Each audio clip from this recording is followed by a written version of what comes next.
The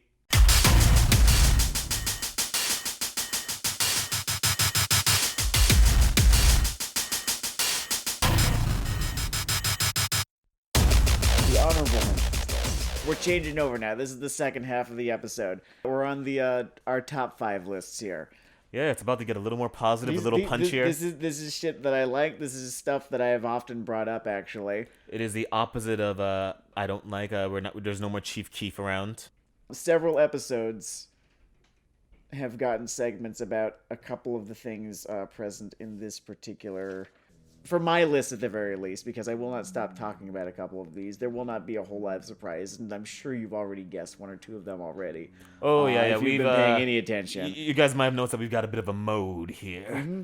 And honestly, we do sometimes try to highlight the positive or notable or just shit we think people should watch. Except for the odd occasion where everyone's watching it. And even sometimes when everyone is fucking watching it. Mm-hmm. And now that I'm done spoiling our own program. You want to go first or should I? I'll go first. I feel like you love your number one enough that it'll make a good closer. Sure. My number 5 here. It's Attack on Titan. You've seen it. I've talked about it. I'm going to be honest. I don't even have new jokes about Attack on Titan. I've told you about the time I went to a mall with a bunch of Attack on Titan stuff. I'm out of shit.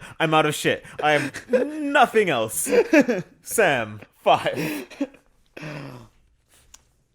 So I thought it was appropriate that the number 5 spot on my top 5 list be, be kind of, like a mirror image, I guess, of the number 5 spot on my bottom 5 list. Mm-hmm. And with that, I'm saying my number 5 entry for my top 10 anime of the last 10 years, it's motherfucking Mobile Suit Gundam Thunderbolt. Holy fucking shit. This thing killed every single second. I loved it. Its animation was beautiful. Its soundtrack was fucking beautiful. Its message, what little, like what you could glean from, the very minimalistic approach that it took was fucking beautiful. It was this fucking story about what violence does to people.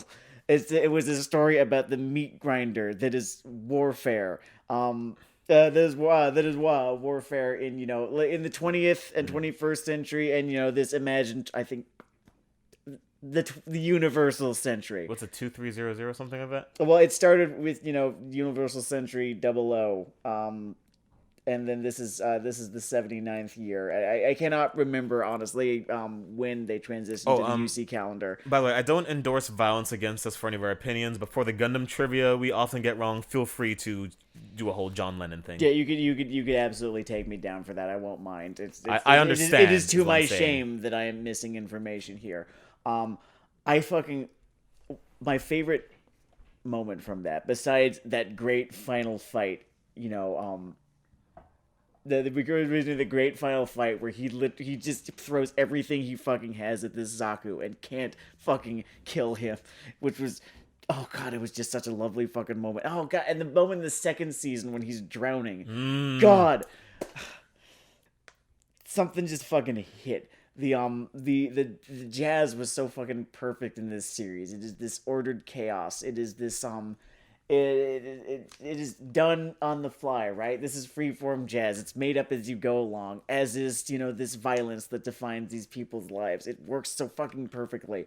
It has what I think is one of my favorite, at least in terms of raw choreography and the tech on screen, mech fights in anything. Anything, yeah. It's fucking anything. At the end of the first season, right? Yeah. God, yes. No, it's fucking perfect. I cannot...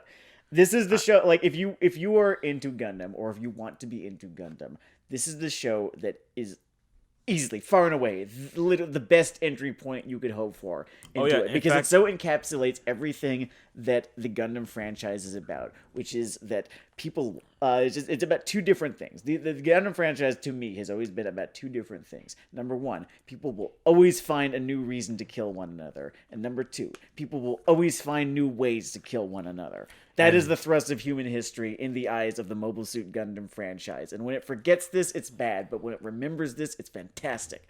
It's like nothing else. And the Mobile Suit Gundam Thunderbolt remembers this. It is at the core of what makes this show great, and it is at the core of what this show's identity is. It's about people who have found yet another new reason to hate one another and to kill one another, and who have found these horrible new ways in which to do so. Oh, and if I could move us away from our elegant butterflies, the animation is real purdy like. It's so fucking Kino, guys. It's a good looking show. I felt sensual stirrings that weren't happening any of the sexual pandering in the bottom 5 list. It made me so fucking happy to watch this show fucking work. Oh my. Yeah. All right. And I know it's good to see pristine Universal. Not pristine Universal Century material. Like, when you said it was accessible, a lot of the great Gundam shows aren't particularly not accessible. particularly accessible. I agree Whereas with that. Even the first series is not too amazingly accessible because of how dated it has become. Unfortunately, that's really true. That's why the Origin is actually also a good jumping on yes, point. absolutely. I would recommend the Origin. It just missed this list. Yeah, the Origin as a comic book. Oh shit, maybe I should have put that on. Oh, too late now. Fuck that up. Okay, moving on, folks. Number 6, Mobile Suit Gundam: The Origin, the comic book series adapting the first Gundam series, and I don't know, maybe it would have been redundant anyway. Far to Rock March. Number 4. So, number 4 from Denard Dale. I clearly have far too much input into what becomes an episode and what doesn't, because my number 4 here is fucking Prison School. Prison School. What didn't I talk about last time? One thing that I like about the experience of watching Prison School is that it reminds me that I am not a prudish school marm, because we are in a dimension of pure poop nipple punch jokes. And they are just so well done and intelligently constructed and delivered that I am just there rolling on the floor like I'm fucking 14 again. I feel like Prison School was, to me, I don't want to say too much. It was a show that made me feel far more comfortable with my ability and desire to laugh at really fucking stupid ass subject matter. Yeah. Like, I love shit jokes these days, and I credit Prison School with telling me that that's okay, that shit jokes are really funny if they're done well. And I know I consider myself a satire specialist, if you don't mind. Fuck off, I'm published. So I have certain things that are in the back of my head as just these perfect comic moments. Yes. Like, there's a Paul Beatty's not self-insert. Hi, Professor. Paul Beatty's not self-insert in the second chapter of his book getting experimented on by his dad. Oh, fuck, I fucking love this so much. I read it on yeah. the plane to Ireland a couple years ago, and Yeah. people were looking at me because I could not fucking control myself. That's one of those crescendo moments. Another one is, and it's so simple, but just Milo Mindbender bombing their own base in fucking Catch-22. That entire scene, I was laughing in the middle of Jamaica. They're trying to do some kind of ceremony in the other room, and I'm just rolling at this sequence. The Dipper Gut Punch. The Dipper Gut Punch in Gravity Falls, for me, privately, is one of those, and I have my own favorite gag from Gravity Falls. It was, but we're not on me right now. another perfect gag to my humble brain was the makeover gag in Clone High, which, instead of describing it, I would recommend you just watch that episode of Clone High that pops up when you Google that. The point is that I have given, like, different things single entries in this, and Prison School, I think, has 2. I'm pretty sure it has 2, maybe 3. Like, there's a stock exchange gag, which I won't describe more than that. Just read fucking Prison School. Just read it's the Wall Street gag. Just the keyword is Wall Street. And read it. Competing Kyoshi Hana gags, which I'm not even gonna fucking describe it. Just read it. I spoiled all that other shit. Go in there, read Prison School. Actually, maybe watch it so you get the piano. Read, watch, to taste. Watch it until, you run out of anime, and then continue on with the manga. It's so fucking beautifully drawn. Oh yeah, it is really well drawn. Like, this is, some hands are experienced, some hands are talented. This is a talented, experienced hand. Mm-hmm. So, good on the dude. How the hell was that weekly? Is he a slave? I don't know how he fucking did it. That is terrifying. He's such a fantastic draftsman. I don't know how he did it. Number 4 for me. there is a genre that has yet to go out of style, that has produced as many good entries as it has mediocre, kind of bland entries, and even one or two truly shitty entries, which is weird given its inoffensive nature. I speak of the Slice of Life series, of which, Mm. I've watched dozens at this point. Usually they're pretty relaxing, and I think this entry is basically just the best possible version of the Slice of Life, right? It takes an interesting setting, um, populates it with really well done, compelling characters, and then puts them through their paces. Actually has the story has time passed by, or it has time passing them by as they grow older and more mature, and they figure out what they're doing with their lives, and seek better things for themselves, as they come of age, as they begin, the main characters all begin, I believe, in high school, like the beginning of high school. In the manga currently, they are all beginning college, and they more or less have where they want to go figured out, or maybe they don't, because that is, the thing about youth, is that you never truly know. You were absolutely certain until you're delivered a curveball. Yeah, I've only known And what to that's do for 90% of my life. and that's why I love this series so much, because it includes all of those ups and downs, and all of those moments where you're so sure, and all of those moments when you have no idea, and these moments when you're blindsided by fate, and these moments when you discover something you love. I'm sorry, I'm doing a whole lot of hand wringing. This is the anime slash manga Silver Spoon by Hiromu Arakawa, who you of course should know from Full Metal Alchemist. This is her second big manga. I Ah. think she worked on the Heroic Legend of Arslan as well. But this is I don't believe that she wrote that one, or I can't remember what it was. But Silver Spoon is a series that takes place at a an agriculturally focused high school, like farm school, where a directionless young man goes, not really knowing what else to do, and wanting to get away from Sapporo. The whole place takes place in Hokkaido, where Hiromu Arakawa grew up. It's gotta be One rough having that drinking problem. mm, I'm great. Go You're on. great. Where he's trying to get away from his family, who, his dad has his own ideas about what he's supposed to be doing. And goes to the school somewhat on a lark. And he finds both who he is and what he wants.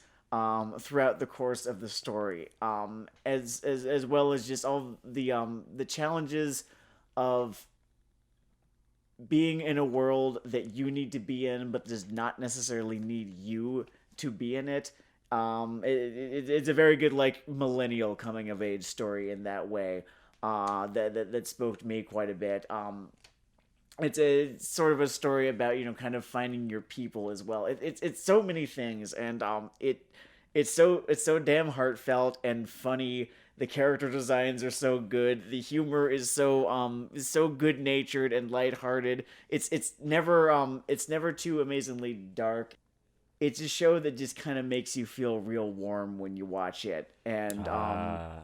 and it made me feel just a little bit better about sort of who I was and what I want. I still don't know what the hell I want. That's probably why I like this show as much as I did, because I am as still at 27 as directionless as its protagonist was at 14.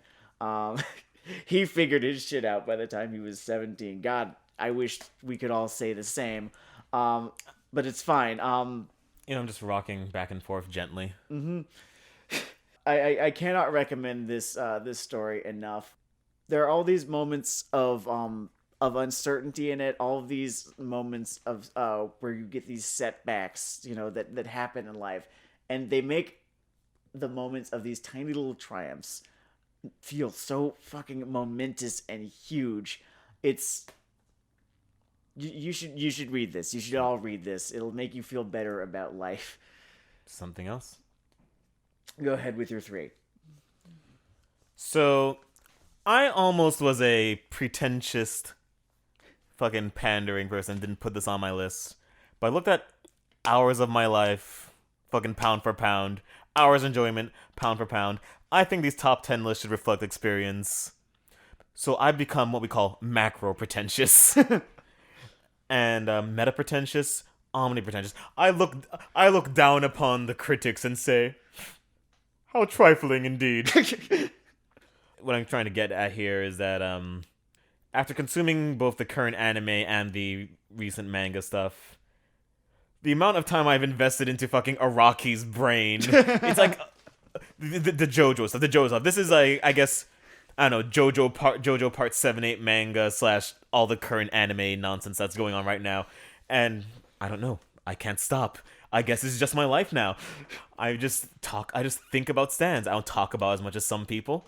Or maybe I do. Maybe I don't even notice. I think the people even think they're talking about it. I think we both have Joestar tattoos. The exact same one. We got them on the same day.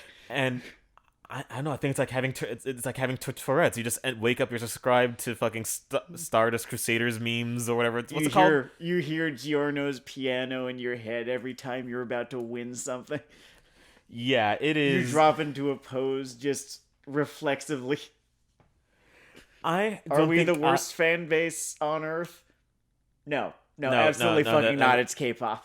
We have not launched intifadas against individuals for disliking us, to my awareness, at the very least. Maybe someone took a Dio joke the wrong way. I don't fucking know. Oh man, Weeaboo hell is overpowered. You're about to be fucking trending. So yeah, come at me, fuck all you people. Yeah, for me, the JoJo stuff is and continues to be something special. K-pop is the musical equivalent of the Charmin Man commercials. No, it's in terms of agency involvement. No, there's too many words there. K-pop is the equivalent of a commercial. It is a commercial for itself, designed not by musicians but by suits to sell. And you buy. True. You're not a stan, you're a customer. Stop coming up with cool words for yourself. I mean, I admire your dedication like a very well-trained farm animal. You come to the trough, you emerge from the pool of your own shit to come feed at the trough, which is half manure itself. Like they recycle, they're trying to reduce their carbon footprint because, it's dirty business farming sometimes. And they feed you fresh BTS knockoffs. Weeaboo hell is over, party. Weeaboo hell is over, party. Let's come fucking get it.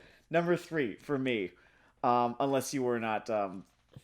I mean, I think I've said my piece about what's good about it. Honestly, JoJo's so incredibly discussed. Yeah, it's like what is there to say at this point? Just to say that it made its mark on me too. I continue to enjoy it, and in case you haven't noticed, I don't enjoy everything. I dislike a lot of things. I dislike a lot of things in this room in my home. I might burn them later, but I won't burn my JoJo stuff.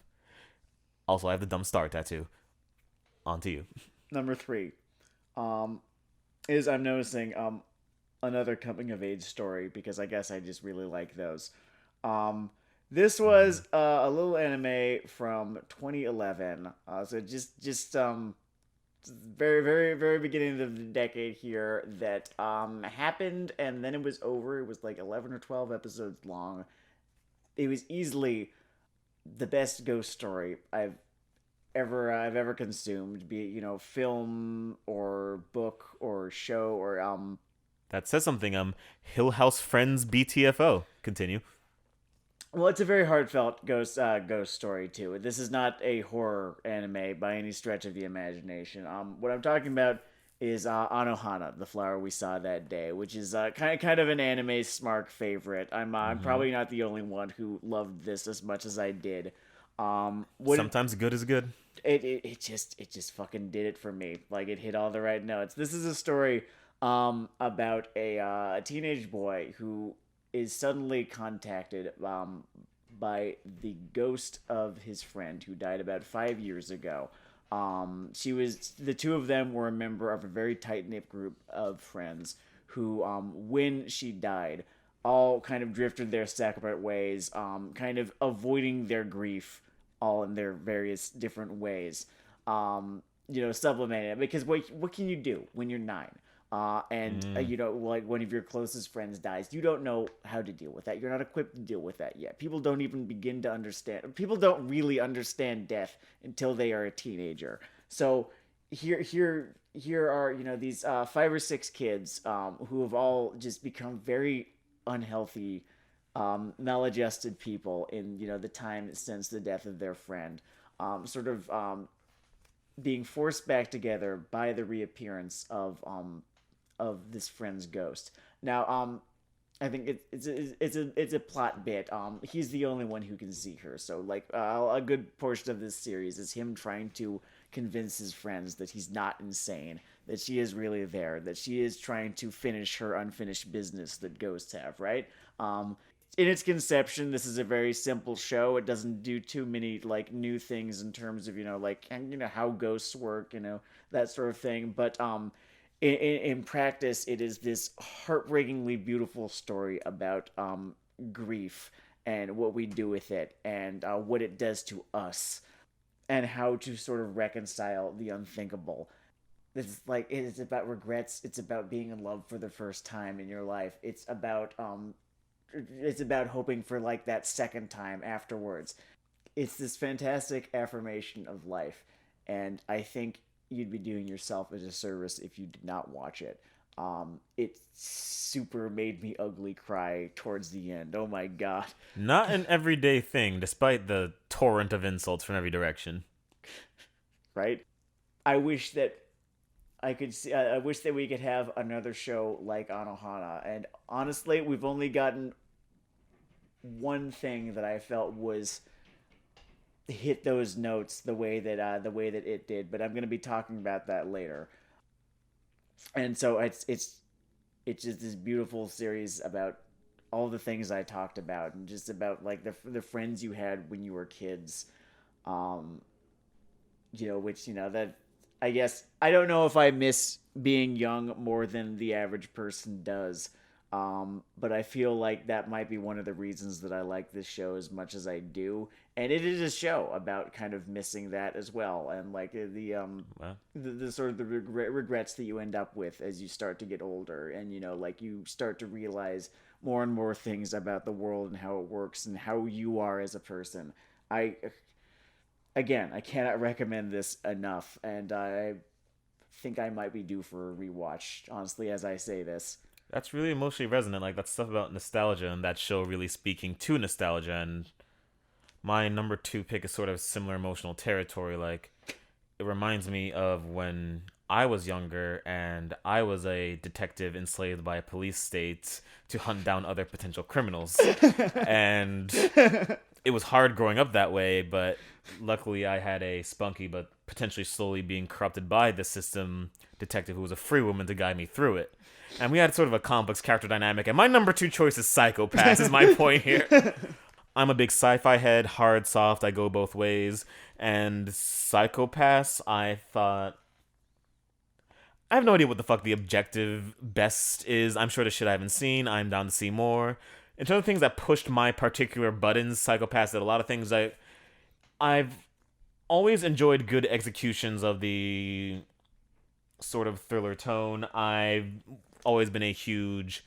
It doesn't have a lot of the usual cyberpunk concerns, but the world itself is very passively information soaked. I absolutely loved how great of a mystery it was. That was an excellent element of it too. Because like is the whole fucking thing was just like this one big mystery. It was this one big arc. It played out beautifully, I thought. Yeah. You kind of kept, you know, you kind of kept guessing the entire time. You never feel too insulted by a twist ever. Or you never at all feel insulted by a twist that comes out of nowhere. That doesn't really happen. Everything kind of figures Yeah. real nice. I definitely appreciated that about it too. The characters are just excellently well balanced, conceived, delivered. It is a sci-fi in the for the age, or it is a sci-fi for the mass shooting era that we live in. Oh yeah, yeah. It definitely deals with that concern of just waiting for people to fucking crack, and what is the appropriate response to that? How do you do that with them pining on human freedom? Do I give a shit about human freedom if people are getting shot? Oh shit, there goes my human freedom. It's a really fantastic, like 21st century story there. You know, there are places where it's subtle, places where it's not. And you know what? On the layers where it's not, you don't have to be subtle about the Stop handing everything over to systems you don't understand. Those are my woke claps. Okay. And I thought it delivered that theme very well. The main villain is an execution of a classic archetype that sucks monkey 98 out of 100 times, so I appreciated that. He is very much a joking man, but it I don't know. When it's good, When it's it's good. good, yeah. When it works. And so, I don't know. It's very specifically a show marketed towards Denard Dale, so it's kind of almost an unfair power ranking. Like, if this is that part of the award show, people start throwing shit at the screen and talking about the Academy, but I don't know. Psychopath is right there for me. All right. Number 2 for Sam Lego. Two dose ni. I took Japanese for like 4 years and I still suck. School, guys. It's prison school, guys. Denard has been over why he loves prison school as much as he does, and as I agreed with all of his points about Sword Art Online, which we shared on our list, so do I agree about prison school. But I did want to add a few things. Prison school was for me just this perfect sort of encapsulation of everything that is awful about being a teenager. It is everything that is painful and humiliating about going through a high school with a perpetual erection just because your body has decided that it is going to be a certain way, even if you do not feel a certain way. You are not in control anymore.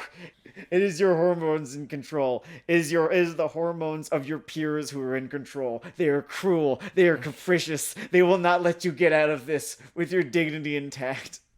That is what high school is. That is what the experience is. It is all these confused, scared people being cruel to each other because it's the only way they know how to be, because teenagers are fucking sociopaths. It's wild up there, folks. And that is why I love prison school as much as I do, because it understands that so amazingly well. Yes, it very much exaggerates the behaviors and attitudes of teenagers, but it does so with a very good understanding of teenage psychology. It also, as an asexual person, it also feels like a really funny condemnation of hypersexualization in media in general and manga in particular. Yes, it does participate in this, but it does so in a way that makes you feel actively uncomfortable as you're reading it. It has a unique gaze. It does. It is a manga that is calling you a pervert for reading it. It's almost accusing you of still being controlled by your hormones. Like whether you are still a teenager or whether you are in your 30s, right? It is condemning you for this, and like I love how much it condemns you for it. I love how I do not resent the accusations. I appreciate the accusations. It feels very much like this condemnation of the human condition in ways. And I know I'm being like that's like a super fucking like high-minded, like I'm making a jacking off motion right now, kind of way of going about putting it, but I don't. Hey man, if a top of the decade list isn't the time to get all meta high-minded, when is, right? Yeah, I guess so. It can offset some of the awful shit I said during the Arrow manga sensei bit. Certainly, yeah. And yeah, no, for my money as well. I have a list of like the top 5 times, or the top 5 hardest spats of laughter I have ever, gone through in my life. And this, I think, probably occupies about 2 spaces on that. One of them, it's really fucking impressive. Well, one of them was from Gravity Falls as well. It wasn't the Dipper Gut Punch. It was the Goldie coin op machine. Oh, that was great. One of them was literally just 2 weeks ago when we all took edibles and saw Cats. I think I almost died. Because I think that might actually just occupy the number 1 space, because for an hour and a half, 2 hours, I don't remember how long that film was. I don't know that it had a beginning or end. I can't watch anything of Judi Dench again. I don't know. I was laughing the entire time, but besides the point. That's not what I'm talking about. What I'm talking about is the fact that this manga was so singularly hilarious, and on top of all of that, on top of like this great portrayal of what it is to be a teenager, right? What it's like to have those sort of hormones controlling you more than you control To yourself. look down at your developing body and say And traitor. say, ah! It's this show that hurts in such a great way. It's also, on top of all of that, fantastic suspense. I remember reading through, being halfway through one particular arc, and realizing what absolute pains it takes to track the movements of individual objects across the story. The import that they have on both the suspense, the characters' motivations, and like the eventual outcome of the story, right? Or of that particular arc, or of that particular plot line. Like this show tracks a fucking pair of panties. And like, I swear to God, this Like is a the same. goddamn detective novel. This is the same guy, right? Who just 20 minutes ago was railing against the very concept of fan service, being used as this like Emperor's New Clothes to kind of try and mask poor or lazy writing. But no, The eternal crutch. in this case, it is so amazingly folded into the motivations of the characters. I'm not doing a good enough job because I'm doing this anime a disservice right now because I'm gushing so hard, and in my gushing, I'm becoming inarticulate. This show has such a fucking relationship with human sexuality, and one's sexuality when they're a teenager. You got to read it to understand what I'm saying here. I guess I know that's a bit of a cop out here, but there's something about prison school that is funny and painful. And is it relevant? I don't think relevant is quite the term. It's not like a social critique. I guess it kind of is, but like there's something that it understands that I cannot put into words. It has such je ne sais quoi to it. Yeah, it definitely has the heightened texture of daily life in that fucking Milu. One of these days, I'm going to reread it or rewatch Prison School, and then rewatch MILF Isekai. Two of these shows where you could describe them both as egregious and audacious, right? And I'm going to figure out why Prison School works as well as it does, and why MILF Isekai is as terrible as it is. And Look out next year, people, because he's going to release a non-fiction book about it. it'll be long. It will be long. It'll be a treatise. It might be a manifesto. A building may be, No, Denard, don't say jokes about someone bombing a building on your podcast. Unless it's yourself. I can do that to me. I might bomb a building. All right, so... Jesus. Go for it. Maybe we should do our number one. So, once again, in my approach to this, I thought more about individual resonance. And this thing blew the fuck up recently, which is a pleasant surprise for me. I barely heard the anime was coming, because I'm generally bad at keeping my ear to the ground lately. I don't know. I need to get back into the community, as it were. Mm-hmm. Multiple communities. At least get with the fucking breakdowns, the comedy people. Whatever. That's my life. But once again, when I was making my list, I was thinking more about individual impact, individual resonance, and you enjoy your entertainment as you get older, but most of the time it doesn't quite feel that same way when you're in, like, I don't know, middle school, high school, college. Like that feeling of discovery, like entering something like, oh, this is changing the way I look at things, the way I think, or even just like, I don't know, I'm reading someone rambling about fucking hobbits for the first time. Mm-hmm. And when I was reading the comic, manga, whatever have you, for Vinland Saga, I legitimately had that feeling like I was exploring a world in a different kind of way for the first time. And I can't even, not to say that this is something like incredibly different on narrative front, but maybe it was just like that artfully done that I felt like that I managed to capture that feeling of stepping, I don't know, somewhere else. I guess I got that feeling from this. And if you're not familiar with Vinland Saga, simply put, it's a comic about a Viking and his relationship with revenge, which might not be what you think it is from the kind of things I picked in the other slots. Mm. And the journey literally and figuratively, that takes him on. And I have been with this comic for some time, and I have felt rewarded by the investment throughout. I am normally a model employee, and the director of the agency could walk by my desk and just see on my second monitor just fucking Vinland Saga over there. I'm still reading through it. It's like, I'm not gonna stop for your fucking ads. What the fuck do you think this is?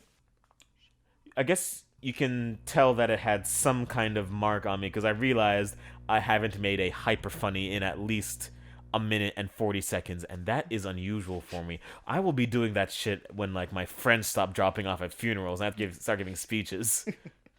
I hope they're Irish style because otherwise I'm gonna get in some fucking trouble. I can have mine be Irish style. Oh, thank fuck. I know your cardio's better though. You might outlive me. My point is, Vinland Saga is an excellent watch, an amazing read.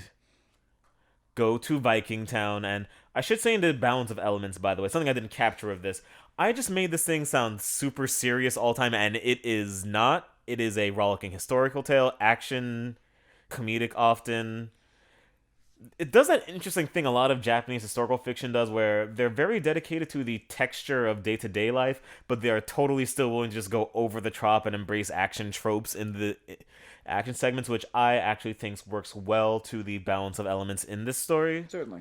I think it adds something. I think it adds another front for engagement, and ultimately a certain type of non-realist violence is really just going for more of a mode of storytelling. It's why I become a lot more forgiving of the pace of a certain type of fight across comic books. Like, they're more about trying to convey and progress elements of character through the Valtolian foot. Which isn't to say that Vinland Saga falls under that trope. It actually goes through its action rather briskly, but you'll understand it when you see it. The action is still very over the top and sort of has a lot of sort of violent. like violent, also violent, and there is a guy who lives for violence and thinks that's an intelligent way to live, and it thinks a little more about that.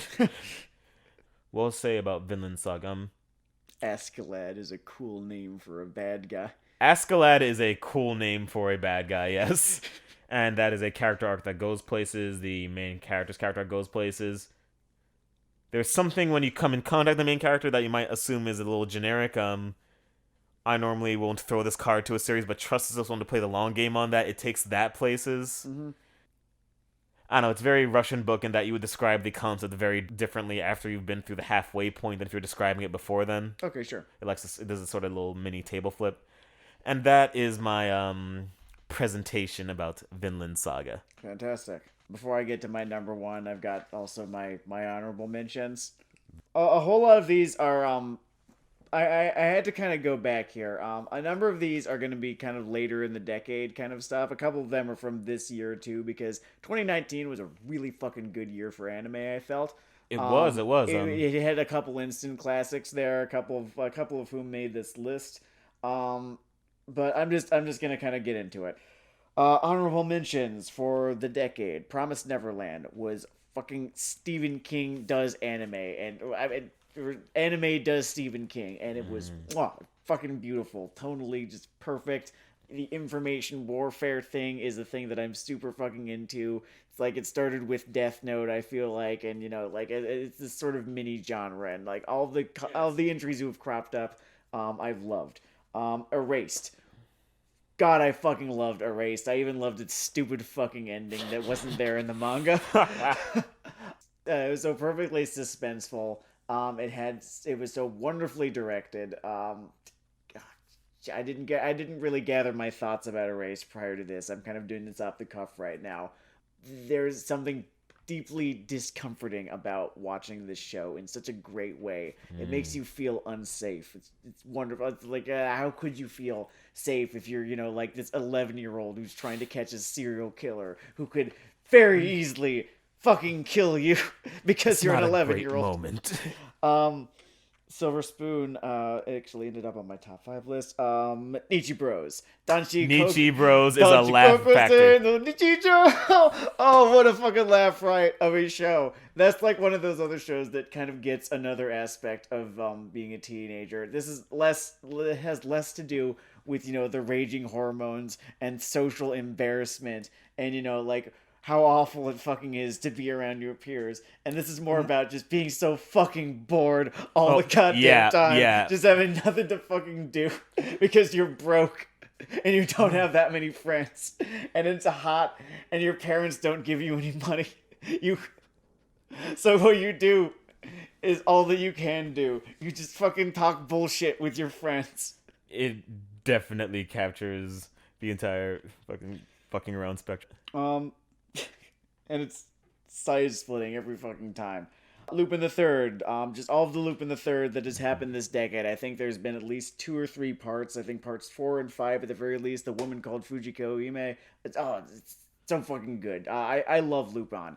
Lupin is I don't know why it hasn't crossed over more in the States. It's this perfect marriage. Lupin actually had kind of a moment when we were in middle to high school where it was sort of hot with people in the States. Like, it was sort of an Adult Swim kind of mainstay. God, I don't remember that too well. It was like that whole late night, like, Big O kind of block. I mean, I only discovered it later on, like when I was in college, and just as an adult, been watching it. But it's this perfect fucking marriage of the Pink Panther and James Bond. Yes. And it is so consistently fun, so jump inable. So like the character writing is always so consistent and strong, and it always feels fresh, even when they rehash things, and they often do. I cannot tell you like recycling is wonderful for the environment. I can't tell you how many references there are to the Castle of Cagliostro in a given in a given episode of Lupin the Third. It's their Montreal screw job. But I would, of course, yeah, no, for real. I would recommend anyone watch Lupin the Third. It's the most fun you will have. It's so just easy to watch. It's easy to enjoy. Mobile Suit Gundam, Iron Blooded Orphans. This got edged out by Thunderbolt because pound for pound or proportionately Thunderbolt is better. Iron Blooded Orphans was such a non-standard story in the Gundam franchise. I was legitimately impressed by a lot of Iron Blooded Orphans. I never expected to see a Gundam show pick up the structure, themes, and content of a fucking archetypical crime film and dole it out the way it did. About, like, Scarface, this is my personal private I mean, I shouldn't say private theory because I thought it was just a thing, but no one really talks about it that way. I didn't get that so much from it. What I really it's a structural thing. Like, if you look at the I would rate your paper an A in this case. I would rate your paper an A. I do think you could argue that it has like that kind of crime drama structure. For me, what I loved about it was okay, like early on in the show's run, the first time we hear the first ED to the show, and we just hear orphans, tears, and we knew from the end of the first episode exactly what the 50th episode was going to happen, or exactly what was going to happen in the 50th episode, and nothing that ended up happening towards the end of the series was at all that surprising, right? But that's not a point against the show because it there's this air of inevitability about everything, about just like a car crash happening in slow motion. As these really young people who didn't deserve any of this but came to deserve all of it, who like if they just had a chance in another life, none of this would have happened, as they edge closer and closer towards their own destruction, their own bloody ends that they create for themselves. It's so great.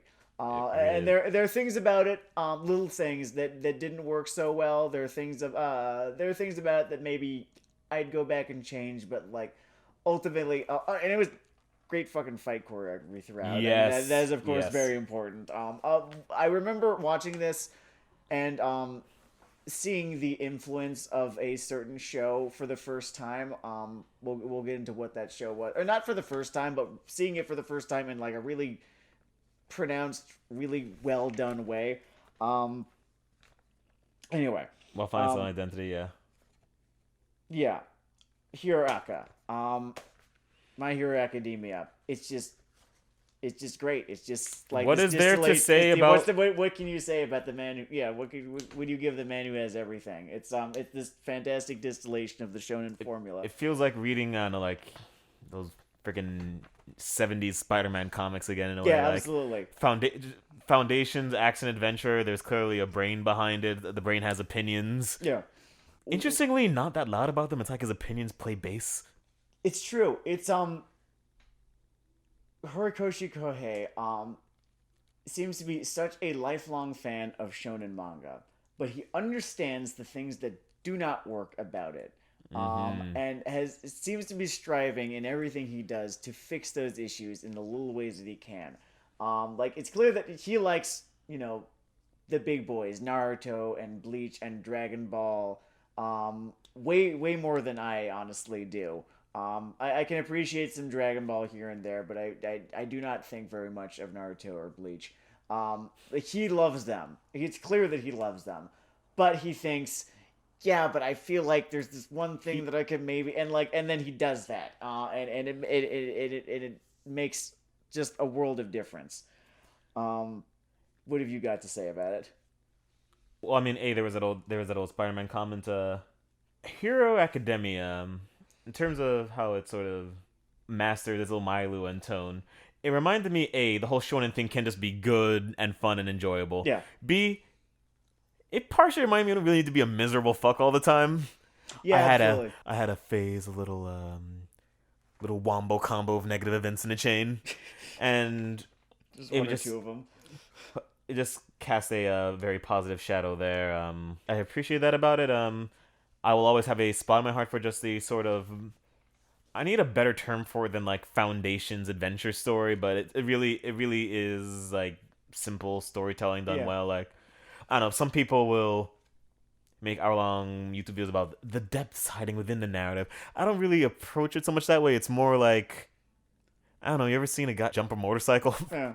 What I find is that, like, in contrast to other, long running shonen action stuff, it's not fucking frustrating to get through. Like, I remember watching Naruto right before I knew better, and just feeling so goddamn blue balled by it all the time. Where I'm like, I know that the good part is coming up. Would you just fucking get to it already? It felt like they were stalling for fucking time, waiting for the fucking Big Four pay-per-view. And they never do that. It's so. I hate the word fucking pacing. I fucking hate the word pacing so goddamn much because it's the most like the most. I mean, like, it's a word of an application of meaning. It's like epic. Remember, epic yeah, means yeah. something Well, very it's epic. a word narrative. that you use when you want to sound like you know what you're talking about. But like it's so much better paced than a lot of shonen.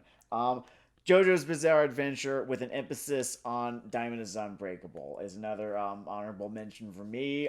Super fun. It's the number 6 spot. It just got edged out by but I don't know if I said if anything else was the number 6, but I don't think so. It just got edged out by Thunderbolt, and only just. I mean, I've got the same fucking Joestar tattoo on my shoulder that Denard does. It reminds me to do my overhead press, even though I hate it. Like this goddamn show is part of me. No, that's on Lymph your nodes. trap. It's like that's the one where you lift like this. I'm gonna go curse real quickly. Yeah, the overhead. That's this right here. Overhead press is the front of your shoulders. The back Well, of your shoulders. I've is got like, some real nice shoulders, people. I just fucked up a little bit. No, I do lots of Okay, people. yeah, I'm not making basic the fucking trap stuff, bodybuilding errors. and By the way, this is the most weightlifting talk you are ever going to hear on an anime podcast. Should we talk about carb cycling? No, let's move on. no, we'll move on. There's again little to say about JoJo that hasn't been said already. I think I appreciate part 4 the most because they introduced the stand concept in part 3, and it's fighty boy time, and there's nothing wrong with that. But I kind of like the idea of you have this shonen, I guess, seinen shit going on with like nuanced power sets that's been just copied endlessly, in years since, and you do something different with that. You have it be used for trying to fucking cheat a famous manga artist out of a Beautiful. few $100, just because you hate him. It is something unique. Recreators was a really really surprising show by the That one author, hit me out of nowhere. I right? mean, the Black Lagoon guy collaborated with Yeah, no, studio, right? it was written like the character designs were done, and the whole thing was written by Ray Hiroe, who is the genius behind Black Lagoon. Who, like, if Black Lagoon had been made in 2012, it would have been the number one spot on this Oh, list. we It's bow by towards Ray Hiroya 3 times around lunch. yes, I think like what I guess you could go east or west from here. We're across the Yeah, world just from make sure you're not Japan, going so at the fucking Antarctic and yeah, you're no, good. yeah, yeah. No, the Recreators was just more of his really great work. He's a writer who really likes to have characters fight a whole lot and then kind of sit down and jaw for a little while. Maybe I don't know. Maybe I'm not doing the greatest job describing what's so special about his writing style, but like he has very really very well developed ideas about the nature of evil as we see in Black Lagoon and the nature of fiction as we see in Recreators. Also on this list, Durarara. Man, that So show's I fucking forgot to say. cool. So here's my thing about Durarara. Here's my endorsement of fucking Durarara. Mm-hmm. I legitimately, until I checked before we made this episode, forgot it was part of this decade because in my head at this point it was one of those like elder fucking It's just always been foundations there. anime. Like, Yeah. yeah, you're a kid, you watch DBZ, you watch Durarara. Yeah, yeah, and it does the thing. Can I cut a few in here? Yeah, absolutely. So, honorable mentions. So when we talk about what it feels to be young earlier, which is something that you would think that with all the fucking high school fixation all these fucking shows have, by the way, that more than one or two a year would figure out. Mm-hmm. But something that caught on to a bit of that wavelength for me, and again a comedy. The whole Kaguya-sama thing, like just being so in your head and up your own ass, like I have Just them. overthinking everything. I know exactly how I'm going to do this. I've plotted my life out for the next 10 years. If Sam can relate a lot to listlessness, I can relate a lot to this is the plan. And I really enjoyed that about it. Kaguya-sama was on my list too. I wanted to it's as I said before, I absolutely fucking adore the information warfare genre of manga and anime, and I especially love when it is parodied in such a perfect way as it is in Kaguya-sama Love is War. Just these people overthinking everything to such a degree that like get in their own way to such a degree that like none of their plans actually seem to succeed as smart as they are because they are so amazingly up their own ass and in their own head and in their own way. Also, probably the best deployment of a narrator in anime or manga I've Yes, seen in a while. the Like, a lot of them narrator just is dodge a it now. character and he's fucking hilarious. Yeah, and points to the voice actor on that mother. God, it's also I'm fucking sorry, great. say you, whatever. I think my favorite single moment from that, my favorite, it was a montage. It was the he's lying montage where the narrator explains specifically how untruthful all of the characters are being to one another in a certain scene where they're talking about studying for an exam. That's something. This will be a surprisingly, actually not surprising at all. Without even scouring at length, I liked Madoka about as much as everyone else liked Madoka. I liked all this other shit more. To my shame, I missed Madoka. Madoka was a good time. Yeah. If you haven't seen it, thank you for being a lover of our dulcet soul of humor to be watching an anime podcast for some reason. Panty and Stocking, which is a unique show. I feel like it took a sec to get going, but it was great once it did. Yeah, it took a while to rev up. That may have even been the only thing that really robbed it of this list, is that you're just sort of like twiddling your thumbs just for a second, looking down at them. But it went places. It went fun places. It went places that have little tributes to Western animation. It went places that I have no idea what kind of fucking mushrooms they are on, but they were definitely mushrooms. Kind of Gainax's last stand. I don't really know what else of note they have done since. Yeah, it's kind of sad to see some studio that like, stuck in a creative holding pattern. Like they still did a good movies with Anno, but Okay. you need a second thing. You do. In my humble opinion, I'm a Denarda, professional creative consultant. Let me hit all the mainstream ones before I hit my little babies. Pet Talking, Madoka, good. So this is picking up steam, so I'm not sure of its current popularity level, but there's another historical fiction thing which may become my new fucking, I don't know, manga fetish, whatever. But Kingdom. Kingdom. And it's an action military just take on the unification of China. One of the unifications of China. There have been quite a few throughout the centuries. The way it dramatizes it, you would think that it never splintered again, but I guess you have to make everything feel really in the moment. But Mm-hmm. Kingdom is a lot of fun. I think what maybe separates it from Vinland Saga is that maybe it's a little more punk rock in its attitude towards characterization events, which is fine, and it still works. Obviously, it's on my honorable mentions list, but it doesn't take me to the transcendent world or whatever the fuck. But Kingdom is a really good time. The art seriously upgrades over time, which worries me because I think they're working the artist to death.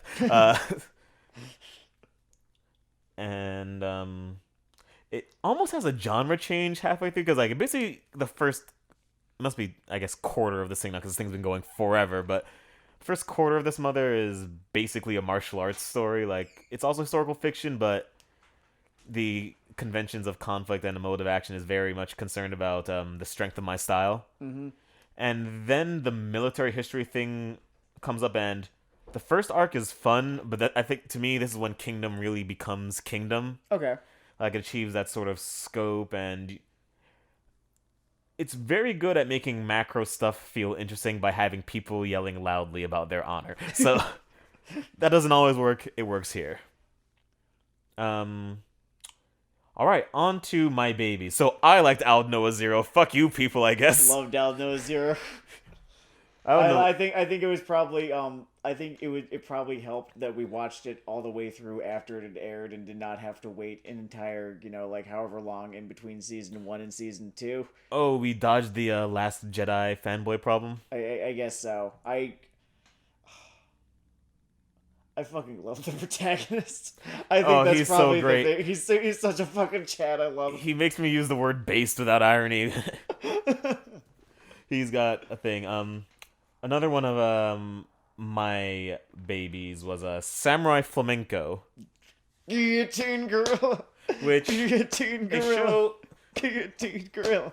There are other brainy ways you could describe Samurai Flamenco. I'm not coming to work tomorrow. I might not even be alive.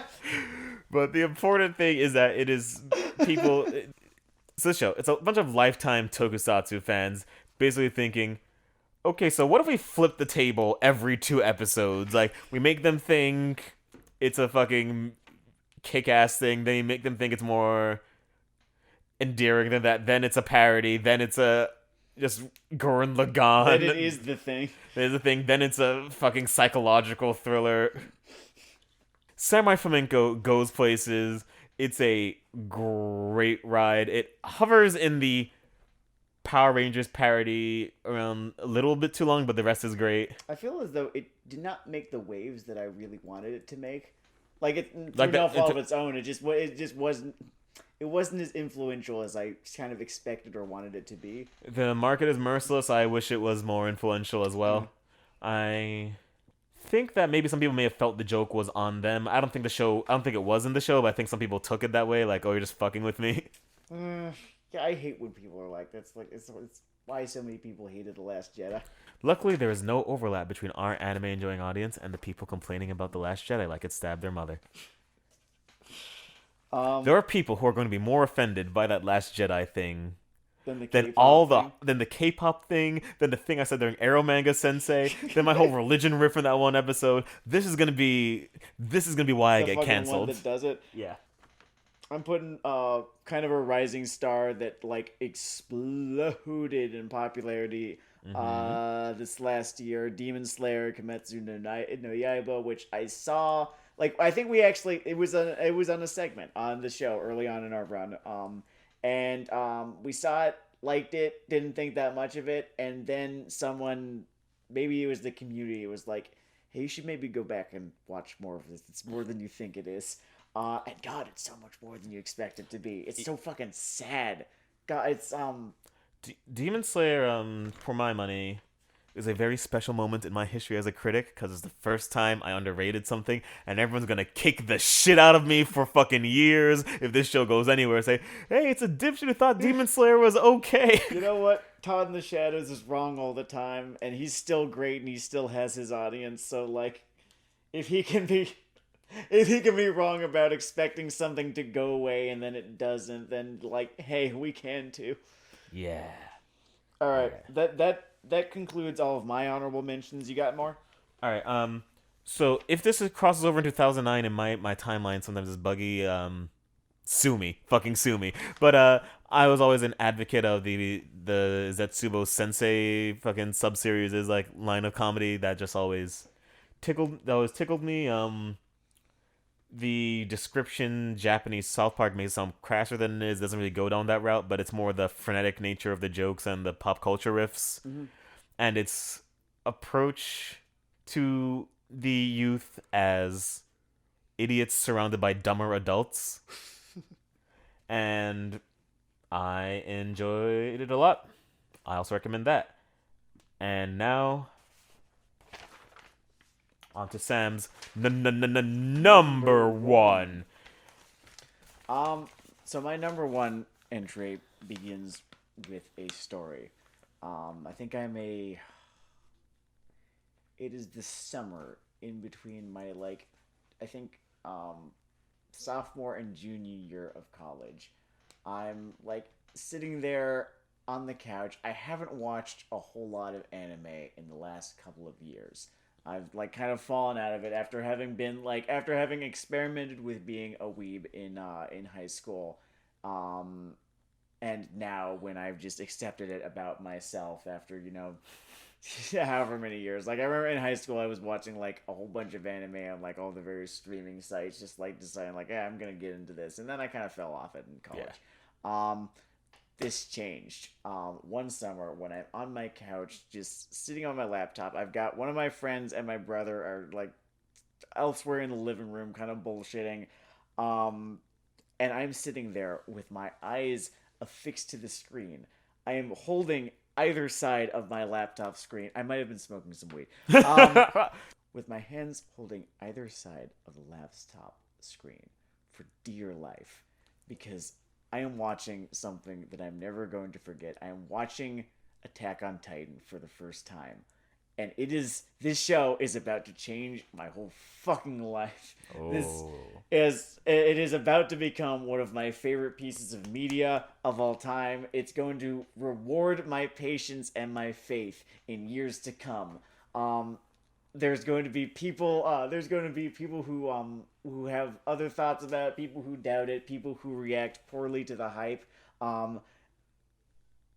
and I wonder what it's like to live so wrong. and it just keeps fucking delivering every fucking time.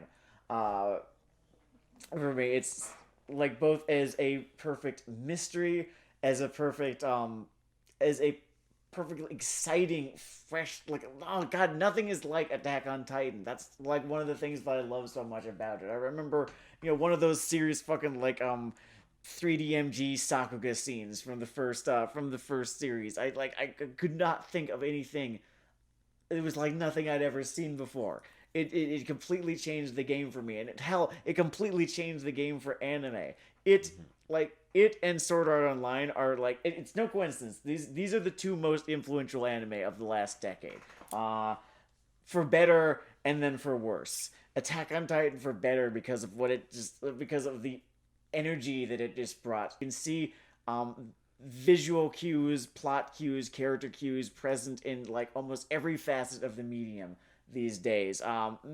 Maybe it's absent from some like slightly from some genres that are definitely not adjacent to it. But God, for my money, it is. And where it goes in the manga too. Something else. It has become clear without spoiling too much. Where it is in the manga now that he basically wrote this thing in its entirety before the first chapter was ever even released in I think Monthly Shonen Besatsu magazine. Oh shit, you had the name. Oh yeah. Um and with every new chapter after I want to say the 2/3 marker. We'll see. It's not even concluded yet. One new question has been answered in a way that is both like thought provoking, makes you go like ah, and makes sense given what had all given the seeds that had already been planted before. Even stuff that seems to come out of left field. If you go back, he has such an attention to detail. Is so very very careful with his plotting and like planting plot points to harvest them later. Every little surprise has its genesis in a chapter 50 chapters prior. Um, Both in the way that the mysteries in this show are created and then paid off on, the way that the characters have developed. Honest to fucking god, Aaron Yeager might just be my favorite anime slash manga protagonist of all time, just because the fascinating journey that he has gone on from this sort of from what you could consider a generic shonen protagonist who has kind of generic shonen protagonist goals to what he is now in the manga. And I cannot really tell you where his character has gone since then, but it's both fascinating and sad and exciting to sort of see it. Show leaves a welt. It's god damn, I just love this series so goddamn much. And it is the probably at this point one of my favorite pieces of media. There's only so much that I can say about it at this point without getting into like serious spoiler territory, because it is very much one of those shows where like it's full of surprises. Every new chapter is a new surprise.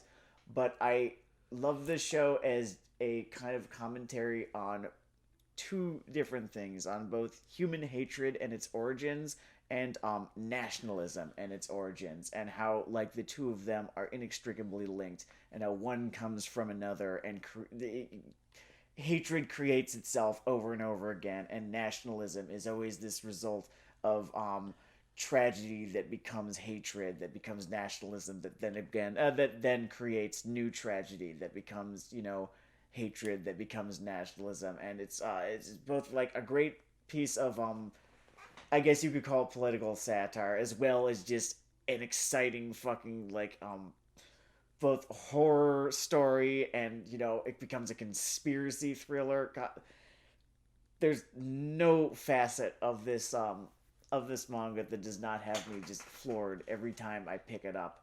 Like whether it be the beginning chapters of it, and the story that it eventually becomes, which is something completely different from where it begins. I just read it. It's so good. It's only 125 chapters. He releases shit every month. It's not even that hard to like get yourself caught up on. You'd be doing yourself a disservice by not. Let's see. 3 points. I think it's significant and fitting that this is the show that is seeing off the decade for us in general and kicking off the new decade for this program. Mm-hmm.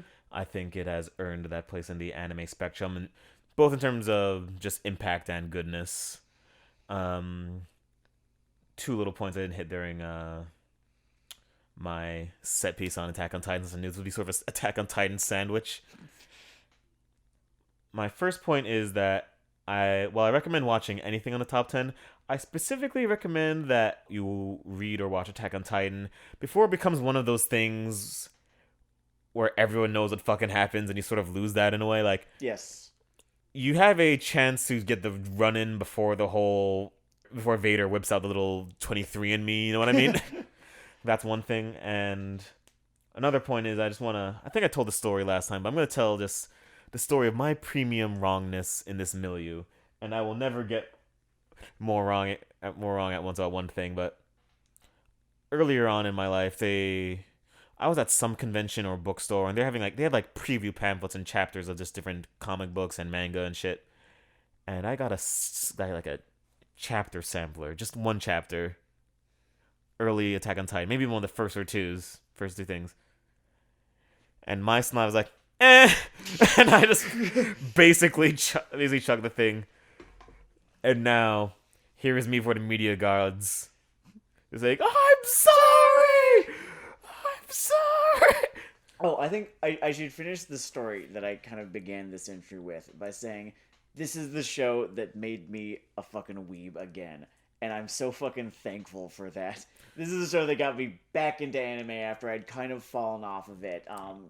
Where, like, just life happened to me. I stopped watching so much. And this is what kind of got me back on it. I wanted, like, after I was done with that first season, we had that giant ass dry spell in between season one and two. I wanted more, so I started fucking devouring anime and manga because I just wanted it. And I can credit this show for so much. This is the show that got me angry enough to change things about my life when I was like kind of in rough places here and there. This is You got to fight. it sort of inspired in me this kind of fighting instinct. Yeah, it's a show that has made me think about like the state of the world today and like how we got to where we are. You can see it as a parable for a whole lot of things. Things that happened 100 years ago and things that happened just 20 years ago. It's got so much. You can write and write and write and write about this manga, and people have, and they still do. That I'm really appreciative to have been a part of the Shingeki no Kyojin subreddit. There's a whole lot of people on that thing that like Amazing shit posting. a fantastic shit posting just to begin with, and also they Piscoon.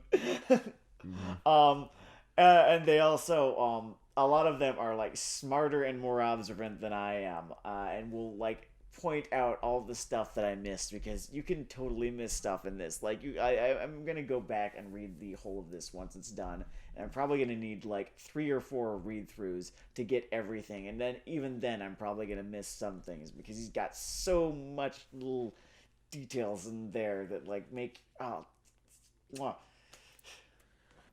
Alright, so I'm gonna close this out with this. I'm never gonna say it again under gunpoint. Mm-hmm. Anime is good and getting better. This has been Weeaboo Hell. It's Weeaboo Hell. I am Denard Dale, aka Blind Monkey, aka Darius Dyson sometimes for some reason. Only at cons. Only at cons. I am Sam Legault, aka Mute Monkey, aka just Legault these days. I feel like more people call me Legault than Sam these days. It's odd. It's been an interesting metamorphosis, just for various different reasons in various different circles. This has been Weeaboo Hell. It's Weeaboo Hell. Drop that fucking music! I only paid him $40 for this song!